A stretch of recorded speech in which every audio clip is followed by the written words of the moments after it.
సాంబశివరావు మొత్తంగా ఏంటి సాంబశివరావు గుంటూరులో సిట్ బృందం దర్యాప్తుకు సంబంధించి అప్డేట్స్ ఏంటి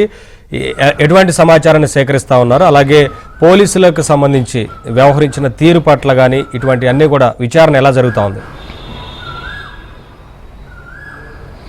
నవీన్ పోలింగ్ అనంతరం జరిగిన అల్లర్ల హింసాత్మక ఘటనకు సంబంధించి ఏర్పాటు చేసిన సిట్ పల్నాడు జిల్లాలో రెండో రోజు విచారణ కొనసాగిస్తుంది నిన్న నర్సాపేటలో విచారణ చేసిన సిట్ బృందం ఈ రోజు కూడా నర్సాపేట రూరల్ పోలీస్ స్టేషన్లో అడిషనల్ ఎస్పీ సౌమ్యలత ఆధ్వర్యంలో కూడా సిట్ బృందం నర్సాపేటలో విచారణ కొనసాగిస్తుంది మరోవైపు మాచర్ల నియోజకవర్గంలో కూడా ఈరోజు సిట్ అధికారులు తమ విచారణ ప్రారంభించారు పోలింగ్ అనంతరం కారంపొడిలో జరిగిన అల్లర్లు కారంపొడి టీడీపీ ఆఫీస్పై దాడులు చేయటం అక్కడ వాహనాలు ధ్వంసం చేయడంతో పాటు అక్కడ మారణాయుధాలతో కూడా రోడ్ల మీద హల్చల్ సృష్టించిన వీడియోలు సోషల్ మీడియాలోనూ ప్రచురితమైన నేపథ్యంలో ఇప్పుడు కారంపొడి పోలీస్ స్టేషన్ కేంద్రంగా కూడా సిట్ అధికారుల బృందం అక్కడ విచారణ చేస్తుంది కారంపొడి సిఐ నారాయణ స్వామి నుంచి సమాచారం సేకరిస్తుంది మాచర్లలో పోలింగ్ రోజు అదేవిధంగా పోలింగ్ అనంతరం జరిగిన సంఘటనలు అల్లర్లు దాడులపై కూడా ఎలాంటి ఫిర్యాదులు వచ్చాయి ఏ పార్టీ నుంచి ఫిర్యాదులు వచ్చాయి ఎన్ని ఫిర్యాదులు వచ్చాయి ఎన్ని కేసులు నమోదు చేశారు ఎంతమంది మీద కేసులు నమోదు చేశారనే సమాచారం పూర్తి స్థాయిలో సేకరిస్తున్నారు మరోవైపు ఇప్పటికే ఆ సిట్ ఏర్పాటుకు ముందే దాదాపు పల్నాడు ఎస్పీతో పాటు ఇద్దరు డిఎస్పీలు గురజాల నర్సాపేట డిఎస్పీలు ఇద్దరు ఎస్పీసీఎల్తో పాటు 12 మంది పోలీస్ అధికారులను వైసీపీకి తొత్తులుగా పనిచేస్తున్నారు మాచర్ల పిన్నెల్లి సోదరులకు ఎప్పటికప్పుడు సమాచారం అందజేస్తూ కూడా వాళ్ళకి అండదండగా ఉన్న నేపథ్యంలో కూడా వాళ్ళు కాల్ డేటా సేకరించి 12 మందిని పల్నాడు జిల్లా ఎస్పీతో పాటు 12 మందిని సస్పెండ్ చేసిన అంశం ఇప్పటికే జరిగి ఉంది ఇప్పుడు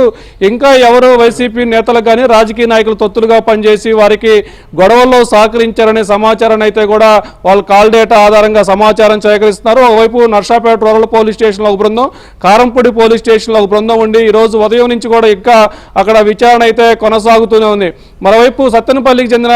మంత్రి అంబటి రాంబాబు నర్సాపేట వెళ్లి సిట్ అధికారులు కలిసి నర్సాపేట రూరల్ సిఐ రాంబాబు మీద ఫిర్యాదు చేసినట్లు కూడా తెలుస్తుంది మరోవైపు పోలింగ్ అనంతరం నగరికల్లు మండలం చేమలమర్రిలో జరిగిన ఘర్షణలపై కూడా లోతైన విచారణ చేపట్టాలంటూ కూడా అంబటి రాంబాబు సిట్ అధికారులు చెప్పినట్టు కూడా మనకు సమాచారం ఉంటుంది మరోవైపు ఒక మాచర్ల నర్సాపేట నియోజకవర్గాల్లో ఇప్పుడు నిన్న 2 రోజుల నుంచి విచారణ కొనసాగుతుండగా మిగిలిన గురజాల నియోజకవర్గం సత్తెనపల్లి పెదకొరపాడు నియోజకవర్గాల్లో కూడా పోలింగ్ అనంతరం జరిగిన అల్లర్లపై కూడా విచారణ చేపట్టాల్సిన పరిస్థితి అయితే ఉంది ఒక గురజాల నియోజకవర్గంలోనే 192 ఎఫ్ఐఆర్ కేసులు నమోదు చేశారు వీటిలో ఏ పార్టీ వారి ఫిర్యాదులు ఎన్ని ఉన్నాయి ఎవరి మీద కేసులు నమోదు చేశారు ఏ సెక్షన్ నమోదు చేశారు అనేది కూడా ఇప్పుడు లోతైన విచారణ అయితే కొనసాగుతుంది ఇది కేవలం సిట్టు బృందం ఏర్పాటు చేసిన తర్వాత మాత్రమే ఈ కేసులన్నీ నమోదు చేయడంతో కూడా సిట్టు బృందం ఏర్పాటు చేయకముందు అల్లర్లు జరిగినప్పుడు గొడవలు ఘర్షణలు జరిగినప్పుడు ఎందుకు కేసులు నమోదు చేయలేదు ఎఫ్ఐఆర్ నమోదు చేయలేదని అక్కడున్న స్థానిక పోలీసు అధికారులను కూడా ప్రశ్నిస్తున్నట్టు కూడా తెలుస్తుంది ఇక మరోవైపు పోలింగ్ రోజున నర్సాపేటలో రబ్బర్ బుల్లెట్ల తోటాలతో కాల్పులు జరపటం మరోవైపు దాచేపల్లి మండలంలో కూడా గాల్లోకి కాల్పులు జరిగిన నేపథ్యంలో ఆ కాల్పులు ఎందుకు జరపాల్సి వచ్చింది ఎవరి మీద జరపాల్సి వచ్చింది అనేది కూడా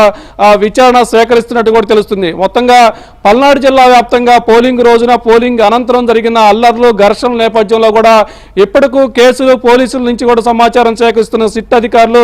రేపు అభ్యర్థులను తెలుగుదేశం వైసీపీకి చెందిన అభ్యర్థులను కూడా విచారణ చేపట్టే అవకాశం ఉన్నట్టు కూడా తెలుస్తుంది ఇప్పటికే